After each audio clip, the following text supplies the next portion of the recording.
it's a worry because we are seeing cases rise. But actually, the answer to that, Jack, depends on how we behave. We've already been through coronavirus. We've been to the height of the pandemic. We know what to do if we want to suppress this virus. We know what actions we need to take.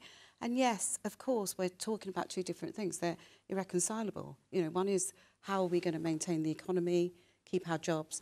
The other one is about how we're going to keep ourselves well, healthy and save lives. And we have to remember that this virus causes untold problems for some of our populations. It's not all of our populations, but for some of our populations. And, you know, I'd take the panel back to, actually, unless you've got health, you've got no economy. The dead don't pay taxes. So actually, there is something that is a first order and something that may just be second order.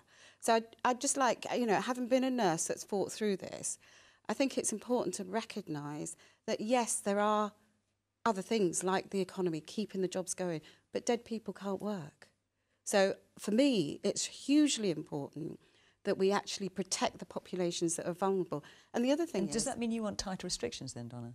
I want people to practice the restrictions that are out there. So you think people aren't obeying them at the moment? I think insufficient numbers. I spoke to about 100 nurses today, and I spoke to others in West Yorkshire, and you know, example after example of people that weren't following the restrictions actually.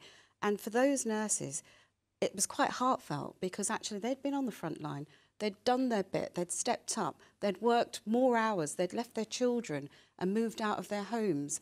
And so it's quite important, actually, that when we don't lose sight of the fact that the behaviours that we adopt can help save lives. And maybe if it's not my life or somebody else's life, it could be their own life. So I think let's not lose sight of the fact that we are in a pandemic and we do have to protect lives.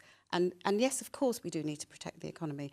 But actually, if you haven't got life, you can't protect the economy.